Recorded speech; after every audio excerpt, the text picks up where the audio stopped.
Uh, Thanks for being here today for this webinar presented by the Behavioral Economics in Action at the Rotman in partnership with the Behaviorally Informed Organizations Partnership. Although we are meeting virtually, we wish to acknowledge the land on which the University of Toronto operates. For thousands of years, it has been the traditional land of the Huron-Wendat, the Seneca, and most recently, the Mississaugas of the Credit River. Today, this meeting place is still home to many Indigenous people from across Turtle Island, and we are grateful to have the opportunity to work on this land. We also stand in solidarity with the ongoing protests against systemic racism and discrimination. My name is Renante, and I'm a postdoctoral researcher and the moderator for today's webinar. We're delighted today to have Anisha Singh, Director for Research and Innovation at the Busara Center for Behavioral Economics. Before I introduce Anisha, I would like to go over the ground rules for this webinar. Following this introduction, our speaker will deliver a 30 to 35-minute presentation. During the presentation, please submit questions for our speaker by clicking the Q&A tab at the top or bottom of your Zoom screen and typing into the entry box. At the end of the talk, with time permitting, we will have a question and answer session in which I will select questions from the Q&A tab to ask our speaker. So without further ado, I'd like to introduce Anisha. Anisha Singh leads Busara's labs globally. Busara's lab in Nairobi was one of the first experimental labs in the global south and continues to be at the cutting edge of behavioral science research. Specifically, Anisha focuses on the implementation of academically rigorous experimental research and builds methodologically tested research tools and technology needed to work with hard-to-reach populations. So thank you, Anisha, for being here today, and please take it away. Great. Thank you so much for the introduction. I'm really excited to be here today and share some of our learnings from developing and implementing behavioral science insights with low-income populations in the global south with all of you here today. So thank you so much for joining, and thank you to Bear for hosting us. I'll start by maybe just sharing a little bit about Busara. So if you go to the next slide, our mission is to, Busara works with researchers and organizations to advance and apply behavioral science in pursuit of poverty alleviation. And so I'll share some of the learnings we've had, some of the stories from our time from setting up, and what we are seeing into the future. Just to give you a sort of overview on the next slide, we work across Africa, India, but also have partners in studies as far as Solomon Islands and Peru. So we tackle a range of behavioral questions, whether it's agriculture related, education related, across various cross-cutting themes as well, such as gender, fragility, and so on. But on the next slide, so we are about 3 decision labs, which is our main focus. And then we have an advisory side, which works with private sector organizations as well. We've now been around for about 7 years. So a reasonable amount of projects and experience that I'm hoping add some color to this discussion today. And then to go a little bit into our history. So on the next slide, please. Busara originated out of what these maps tell us about, and something that drives our mission even today. So if you look at it, this map is the world map scaled to population. And on the next slide is the world map scaled to research publications and like where the researchers and participants are. And you can see African samples, even though really the bigger bubble on the previous map, they only account for about 0.02% of academic published research. And the rest is all conducted on student populations in weird countries, which is Western educated, industrialized, rich and democratic.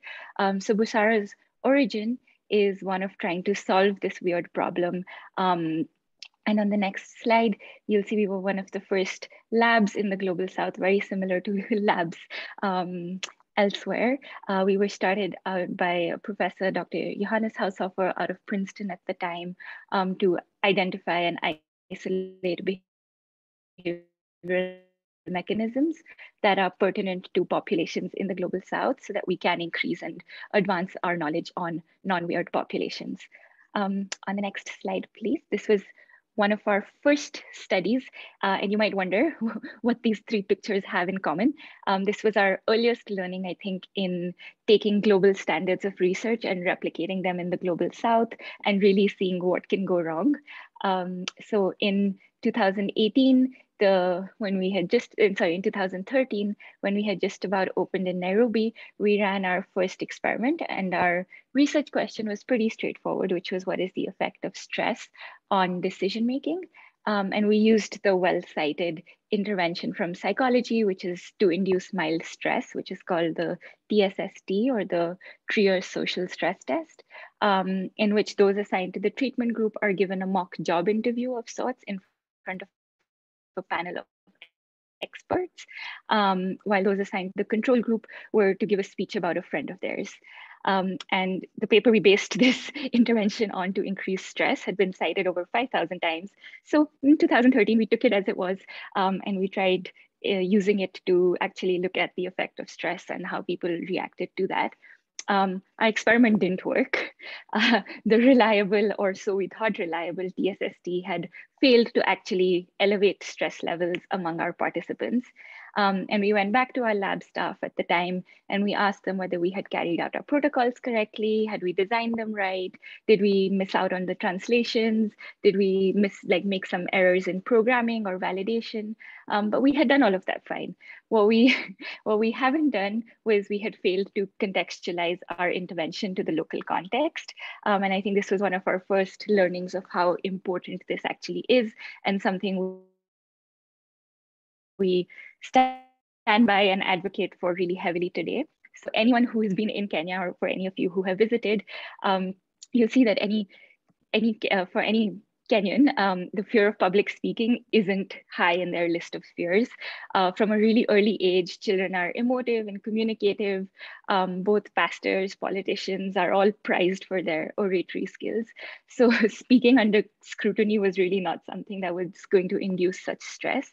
And the second one, and this is the other pictures that are here, was one of our participants actually pointed out and very earnestly asked, why are we being interviewed by butchers?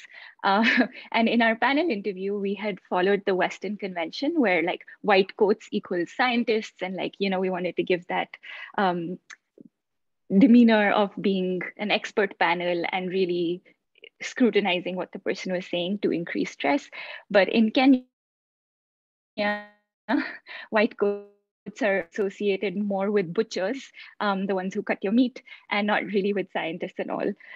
So that was one of our beginning stories that I wanted to share. And I'll go on to tell you from this, how we've seen it play out in different ways.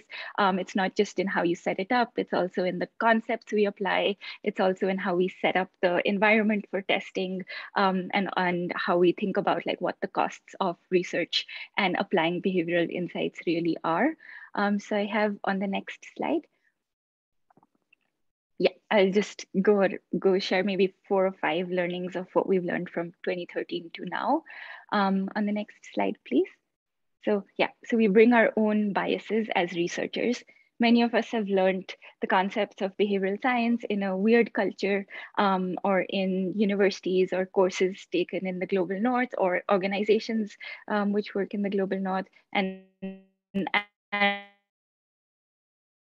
Joseph Heinrich's seminal work has shown, there are many differences, from visual perception to fairness, cooperation to reasoning, morality, which vary across cultures. So what we did is, what we found, if you go to the next slide, we tried to take some concepts that form the very base of behavioral biases back in the day, and see if they were really universal, and if we could elicit the same sort of responses in Kenya, in India, in Nigeria as well. So we, along with collaborators from Princeton University and Strathmore University in Kenya, as well as the Center for Social and Behavior Change in India, we run a number of cross-cultural experiments looking at these common biases and heuristics among high and low income populations in the US, in Kenya, and in India. So in this example, we were trying to look at 11 or 13 of the canonical behavioral biases And we found that biases can be activated if they're contextualized, and even then not all apply. So just as an example, we had this, for those of you who are familiar with the decoy effect, where you present in this, you have the Economist example, when the option of the print subscription is added, and it's the same price as the print and web, it's expected that respondents choose print and web instead of just the first one, which is the cheapest option. And that's a bias because the print subscription is obviously an inferior option, but it boosts your want to choose the more expensive one. And it's like a possible explanation is that when you add this print and web subscription, suddenly seems as a bargain, like you're getting a web subscription thrown in for free, right? So we tested this out in Kenya. We had our treatment control who saw these groups. And on the next slide, on the left, you see that people actually choose the decoy in the treatment group. There was about 0.31 proportion who actually chose the print only for the higher price. And we couldn't figure out what happened. We couldn't figure out if there was actually some material worth that Kenyans associated with having paper, or if there was some other type of value attached to it that we didn't know. But obviously now, which seems obvious to perhaps a lot of you on the call as well, that we didn't contextualize it. And like, what does the Economist really mean to students or even low-income populations in Nairobi? So then what we did on the next slide is we contextualized the version, and we sort of looked at, we changed it from the Economist and print and web to like a phone, and you can either buy airtime, and which is to make calls and send SMSs, and mobile data, and like the bundle of those two. So we sort of made it more relevant, and then what we found was there was still no difference between the overall finding, but the number of people who chose the decoy was much less, and it was nearly negligible. So we found that the contextualized version is probably a better test of the bias. And in this instance, we found that Kibera, like people in Nairobi and in Kibera, which is one of the settlements that we were looking at, are not as susceptible to the effect of a decoy as much as Western students, where a lot of this literature is based. And we found in some cases across this work, we found that the results are more consistent across socioeconomic lines. So we do find students in India display more similar results to students in the US, but low-income populations in India or low-income populations in Kenya are different to student populations in their own country as well. So yeah, I think that was one of our takeaways on how important it is to not just look at the concepts that have been developed, but also think about how they might be tested, how they might be triggered, as well as like what does a more bottom-up process of looking at it with these populations, what might that look like? I see there's a hand raised.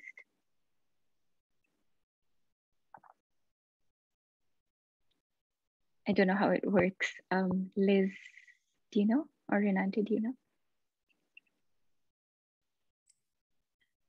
Hi, Anisha. It's okay. You can carry on. I think unraised their hand.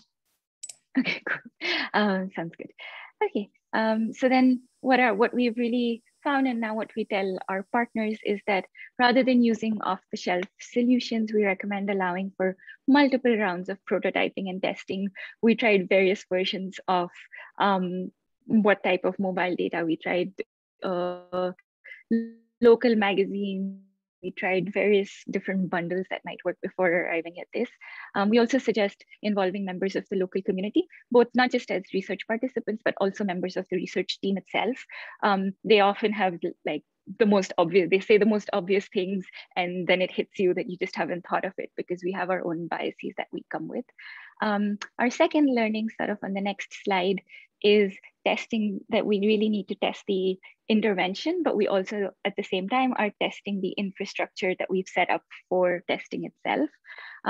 So obviously, for those of you who know, the Global South lacks sort of infrastructure that we take for granted to run very quick experiments, especially in Western universities or within organizations that can easily A/B test.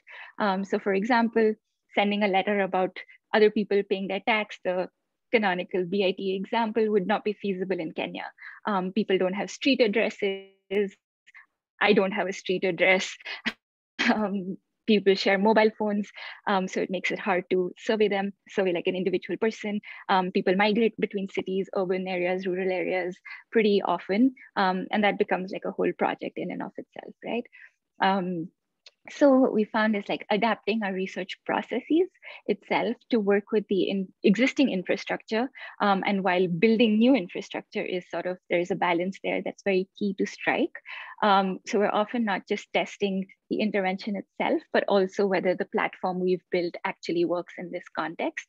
So to just give you a little more what I'm talking about on the next slide, we can see we have stationary labs, which look similar to university labs.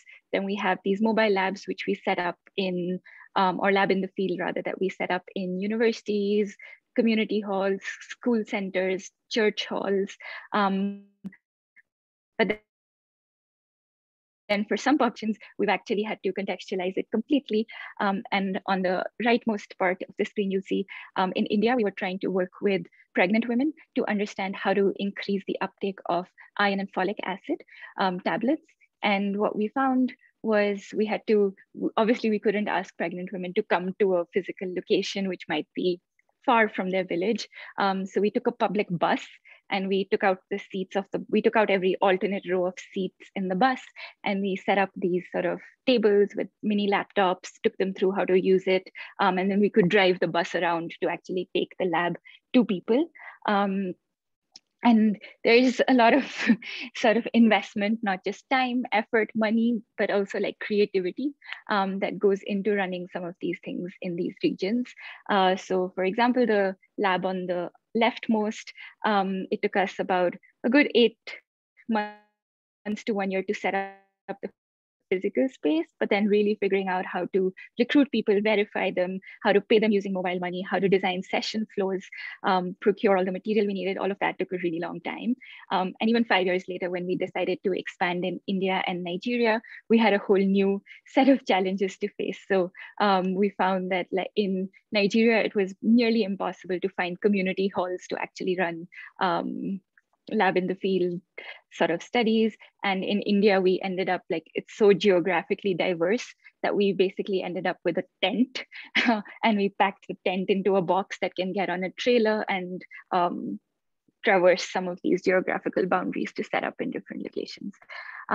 We get a lot of partners who come to us and expect that it's often cheaper to run an experiment in the global south, given the relatively lower labor costs, but it's often not the case. So we take much longer to figure out the infrastructure, but then we also realized it takes much longer to run the experiment itself. So even like the economist example in the US, if that would take you about 30 minutes, in Kenya, that takes about triple the amount of time, because we have to, explain how you verify your identity, collect consent, make them comfortable with touchscreen computers, and debriefing and the whole compensation portion just takes so much longer. So we now recommend adding to your budget, not just time and money, but also patience and ingenuity, so that, you can have successful application for some of the insights that we've developed.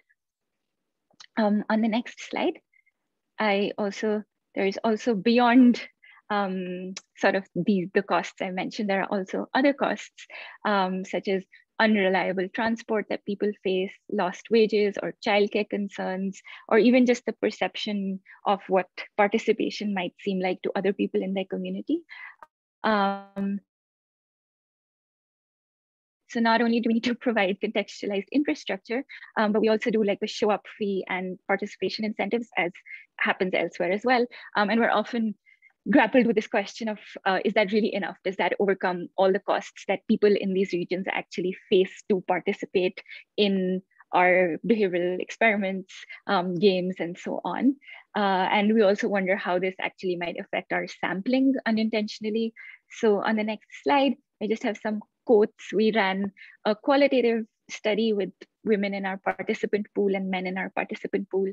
And we found that women were much more significantly burdened with childcare, household chores, as well as obtaining permission from their husbands to actually attend. And I think the last one's kind of interesting, because this lady said, I can only leave after 10 a.m. after my husband goes, and I need to be back before he's back home, right? So if we think about, we are the ones setting session time, saying the experiments will run from 9 a.m. to 12 and then 1 to 3, we're actually like creating a sampling bias, and people end up having more difficulty in participating. So over time, we've learned to be more intentional about the testing environment, as well as how we can create sort of simpler solutions that keep in mind childcare, that emphasize punctuality, and provide like gender sensitive or gender cognizant lab environments itself. And I think the interesting part here for all of you is to think about what this might mean in your context as well. What are the sort of costs for setting up behavioral testing units that aren't that obvious upfront? And then our other learning that I thought would be interesting to share as well on the next slide is sort of moving away from contextualization and infrastructural work as well, is that we've seen the behavioral science space evolve itself. So our name is Busara Center for Behavioral Economics, and we've slowly moved away from the economics and identify ourselves as behavioral scientists. And on the next slide, I've just outlined, some of what these changes that we've seen are. So I think we've seen an adoption, of course, of behavioral insights by both research and implementing organizations, but we've also seen these different layers take over, which are more to do with design thinking, human-centered design. There's a lot of focus now, at least here, on understanding and problem definition with qualitative methods. There are layers of anthropology and sociology that have started to come in. The sort of causal experimentation has been de-emphasized. And we're seeing that a lot with organizations who find it difficult in these regions to include and build in experimentation into their organizational systems and processes and tech stacks. People are just sort of tired of RCTs. You say RCT to someone and you can see their faces, they've turned off and like switched off their brain completely and don't want to talk to you again. So this is where we really try to focus on lab experiments to identify mechanisms that can be replicated across organizations, problems, cultures. And then what we really try to do more extensively now is work with organizations to work through their theory of change. So testing various assumptions at the different points instead of testing the entire question together, or like providing an evaluation of their intervention, solution, etc. We also try to now focus more on the pre-testing before scale up, and so that when you implement, organizations have their best shot rather than evaluating post roll up or scale out. So I think starting to see this question of like, there are so many behavioral people and organizations who identify as behavioral scientists, and it's a interesting space to see what the future holds. And I'd love to hear how all of you have experienced this and what sort of your learnings have been. The last one that we see on the next slide is there are some sort of meta behavioral gaps as well. This intention action gap isn't just unique to our participants or users or populations, it's also in the space that we operate. So on the next slide, we've seen that in the global north, or like in Europe, US, Australia, universities, of course, incentivize published research, but it's not the same when we try to build partnerships and institutional relationships with global South researchers. Their incentives are further aligned from that. So their incentives are more towards consulting, towards working with the government. And we're still working out what a good model is that balances that with actually building out some of these theories bottom up from these regions. The second one is that there is a sort of, because we work with organizations as well, organizations here get funding from a third party, whether it's your foundations, whether it's philanthropy institutions, etc.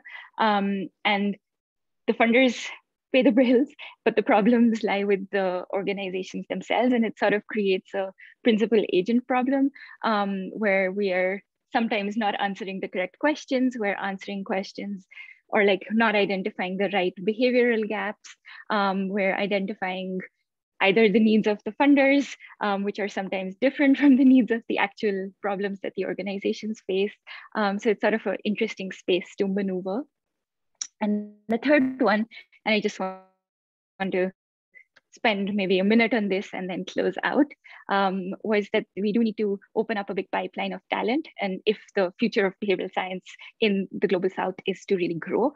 So obviously formal behavioral science training is rare. There are very few universities that offer even undergraduate level courses. And of course, it's very difficult to, how do you value and like quantify the importance of context partners and context expertise? So what we're seeing here is, because the supply is highly constrained, and university courses in the global north are too expensive for people to access. As a result, a lot of learning has to happen on the job. So for all, I think this is a big sort of takeaway for leaders and organizations, that we have a role to play in ensuring local researchers have the space and safety to critique Western researchers, and also ensure that we're creating environments where you can just learn on the job and you can grow on the job. I think an example of this is we have lab managers who don't come from backgrounds of psychology. They've studied education, they've studied sociology, but have been with us now for 7 years and are able to, provide all the contextual expertise, as well as understand how experiments are run and run it pretty much end to end by themselves. So I think what's important is deeper collaboration between researchers in the North, in the South, as well as within the community in the Global South itself. And that's something I'm hoping to see more of in the future. But yeah, I think that's sort of the 5 big learnings that I have to share today. On the last slide, I just put my email address if any of you had similar stories, learnings, or different perspectives, or you think this doesn't resonate with you. I would love to hear that either now or separately as well. Please do feel free to reach out. But yeah, thank you.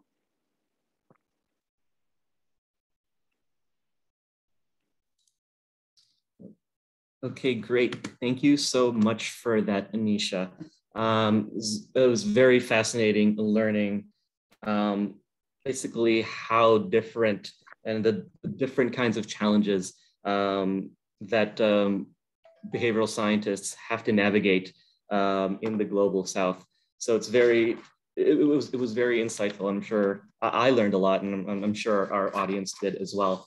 So we did get a few questions coming in. So I'll just go ahead and get started with that. The first one was from Garima, who asks, how do you select the data samples for your tests? And also, does the result of your lab tests, are they different in low income countries? How different are they? I guess that's the question. Sure. So I think the samples are very much determined by the questions. So we've worked with beetle farmers in the Solomon Islands. We've worked with pregnant women in India, students in Fiji, smallholder farmers in Kenya. So it really depends on like what sort of question is important. And then we deduce from that what, who is facing the barrier, what does their user journey look like, what are the levers we can pull, and then we go out and sample that way. So I think if the question, because it's a lab test, is on representation, of course, like it's not as externally valid as some of the field trials are. It is more convenience-based. We have about a population of 30 to 50,000 lab participants in Kenya, and smaller numbers in other regions that we do sample from. So I think our takeaway is always use the participant basis that we have to isolate the mechanisms to understand what might work. And then when you scale it up, test it with your larger population, right? So we're sort of giving you, out of 20 options, these are the 3 you should actually test out in the real world. And we're trying to eliminate some of the others upfront with the populations that we can. Does the result turn into, I think, yes, definitely, right? Like there's generalizability is a constraint we've, I think, all come to recognize now, and especially when problems are unique. I think we did some work on testing the uptake of the HPV vaccine in India and Kenya, and we found the lever to pull is so different, right? So in Kenya, doctors themselves weren't talking or advocating for the HPV vaccine. Were advocating for it, but there's like family stigma around getting the vaccine. So like the problems are so different that obviously the results translate in that way. Of course, very interesting. The next question comes in here. It asks, are there funding programs available for Global South researchers for international collaboration? So I think there's definitely an increase we've seen in the last couple of years. The questions are moving. Okay. Oh, sorry. No, just trying to make sure I got the right one. So I think there are a few. There's few that are targeted to women in STEM, women in science. There are a few just for Global South researchers. There's the like SIGA fellows, East fellows. So there's the Wagape conference that happens for public policy and political scientists. So there are a few that look out, but I think the access is very much restricted. The types of programs are very different, as well as, you know, if you think about it, like experiments or behavioral science is not taught in the same way, right? It might fall under some one module of consumer preferences or consumer decision making. So even though I think the funding opportunities are definitely not a lot, we've seen them increase a little bit, but there's still like that mismatch in like, how do you connect one to the other? And there's very few translators or facilitators that exist in the space. Okay, great. Hopefully this helps our other partners in the Global South find more funding opportunities as well. Okay, I saw someone raise their hand, so I'd just like to make a reminder, if you do have a question, please input it into the Q&A tab, which you'll find either in the top or bottom of your screen. Okay, so the next question comes from Pip Ranger. Fascinating learning from Global South experiments and capability building. Really interested in how we as donors can support and influence this more. PIPA, FCDO, UK government, thanks. Thanks, Pippa, for the question. I think the one main thing I definitely think is sort of including more Global South organizations in consortiums. So even if you look at a lot of the work being done around COVID, for example, if we look at building consortia that focus on the medical research, ecological research, social science research, I think if you find those counterparts in the Global South as well and include them in consortia or collaborations that are getting funded, I think there are always very interesting and different perspectives that come out that can provide a more global picture. So I think in one line, I would say to sort of focus on building consortiums that include multiple actors and from multiple regions around very similar topics. So I think that increases the diversity of what we can learn and what we can share. And then within your own countries, you can work with policymakers to sort of, you know, on the findings that you have. But it's very difficult otherwise for actors in the Global South to take findings from somewhere else and convince their government that it's important, right? So I think, yeah, the collaboration and consortia building, I think, is the most important one. Okay, great. Okay, so the next question here comes from Hamilton Carvalho. Great presentation. I'm not familiar with the Busara Center, so let me ask, how is the receptiveness from governments to your work? In broader terms, is there a cultural change towards evidence-based public policy as a result of Busara's work?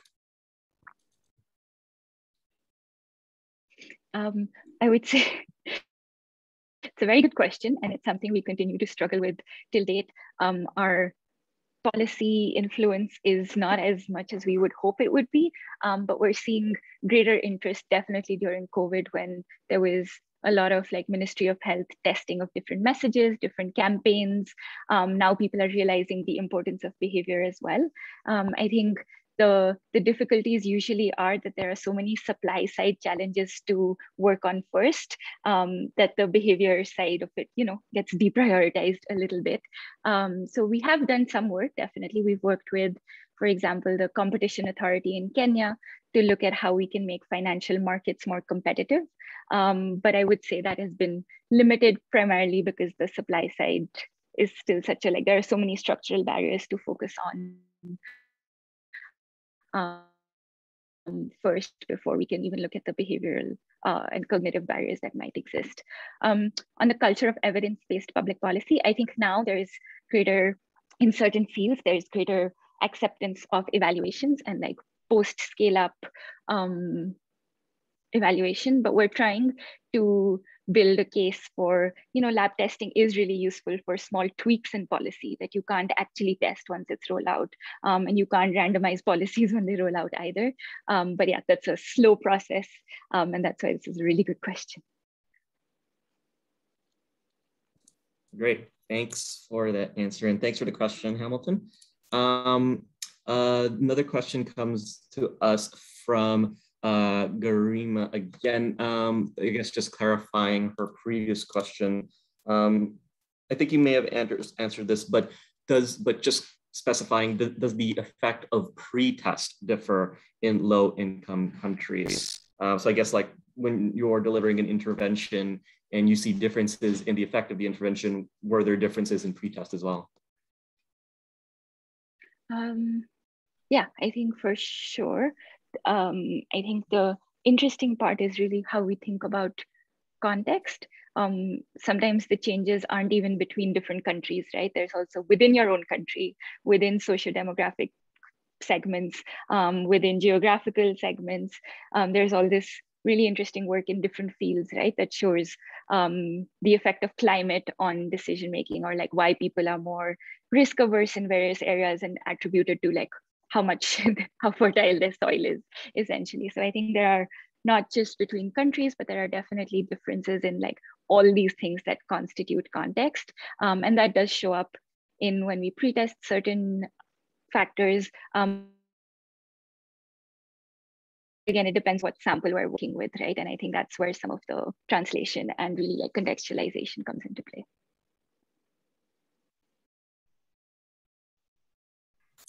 Great, thanks. Another question comes from Emmanuel. Hi, Ayo here, an ex-Busara person.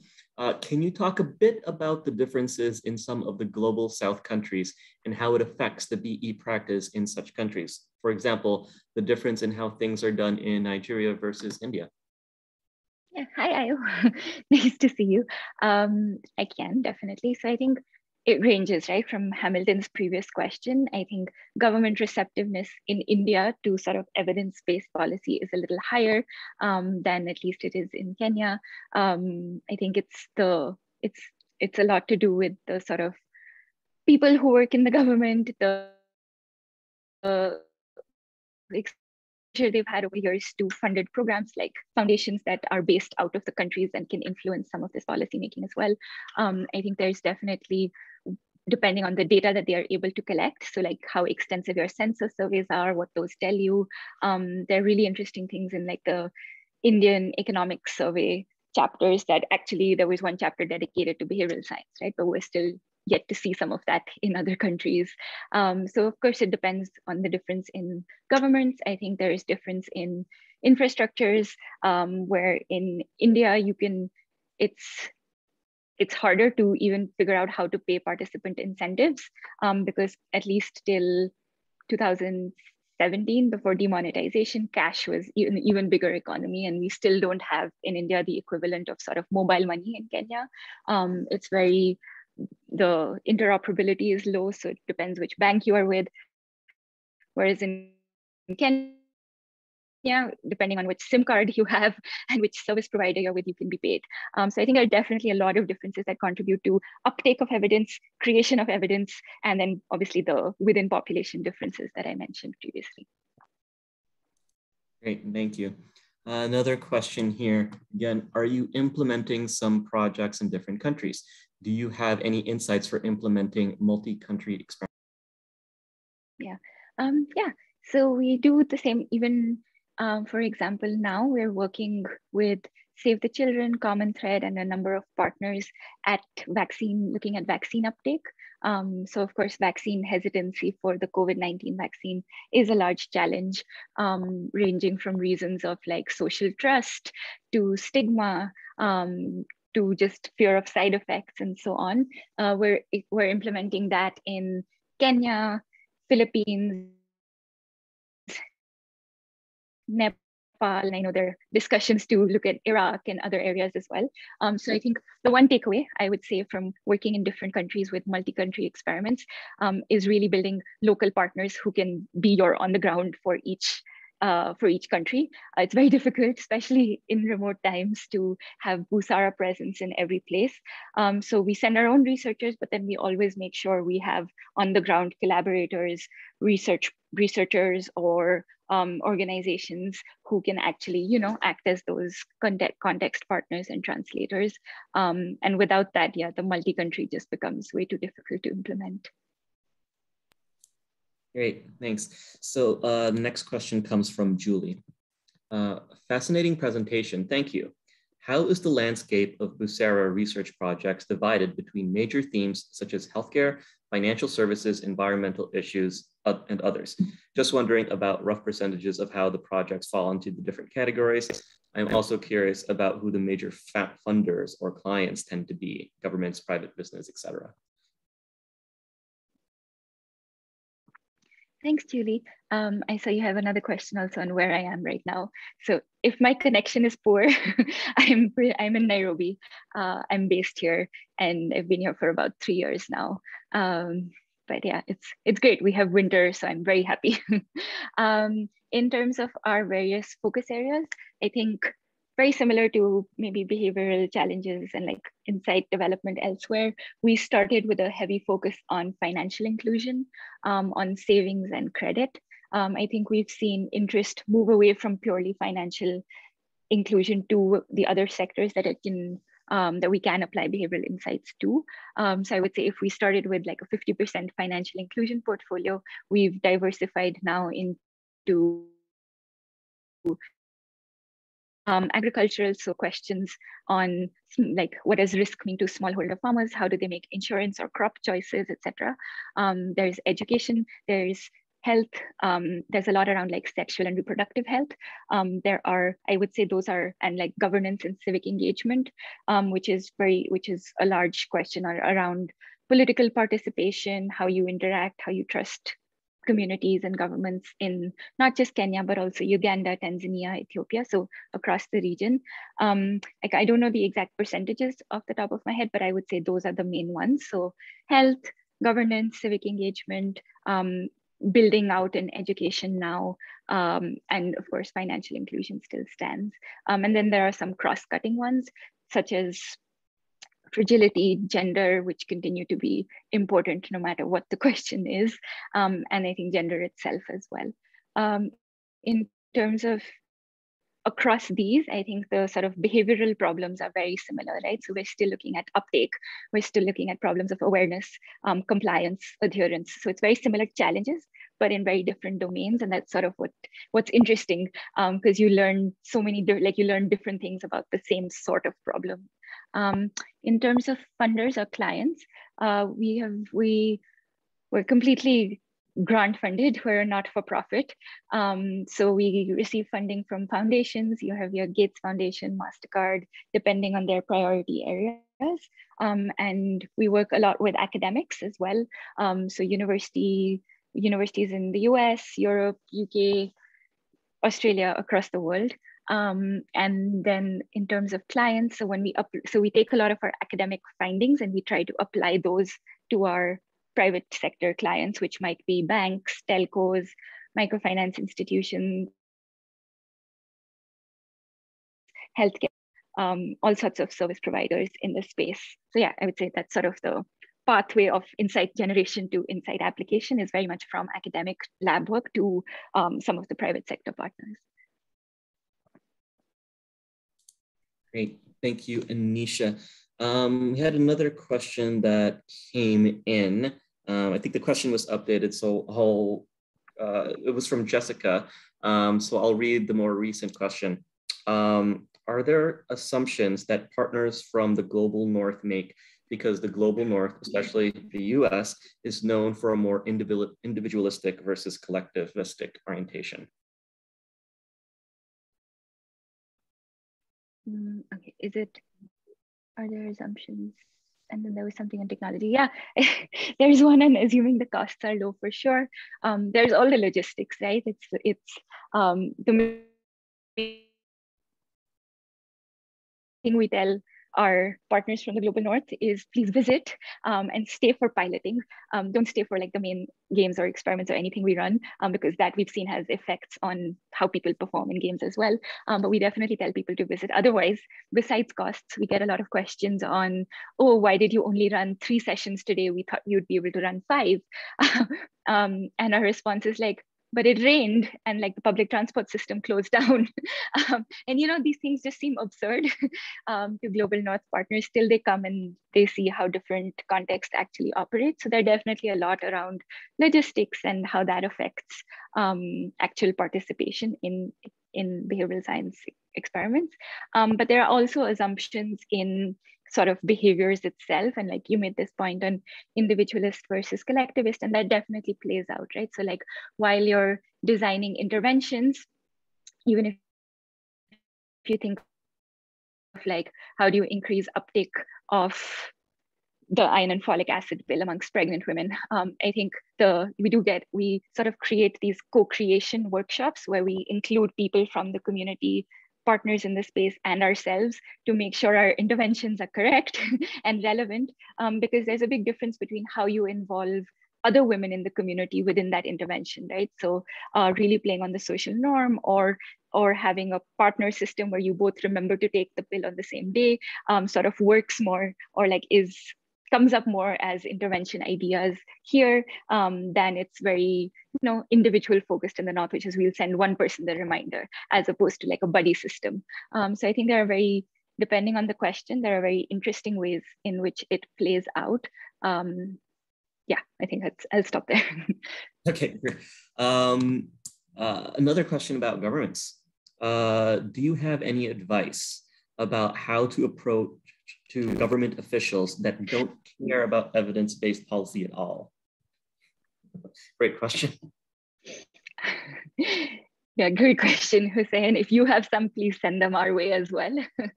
No, I think the main point is really demonstrating, I think with the government, you need to invest yourself upfront in demonstrating value.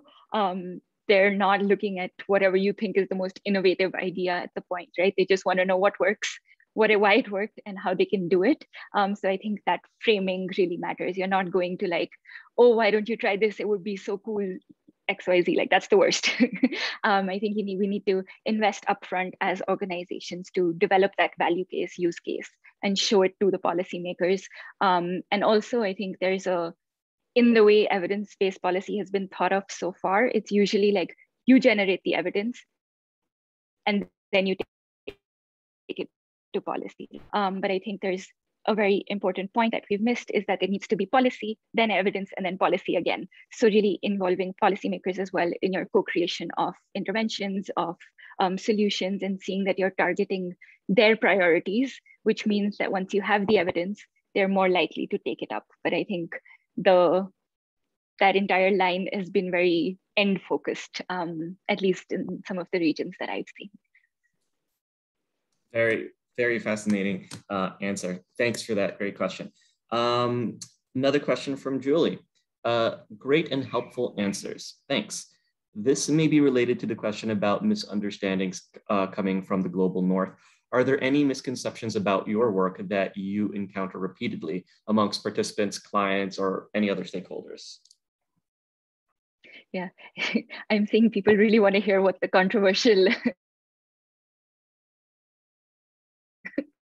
differences are.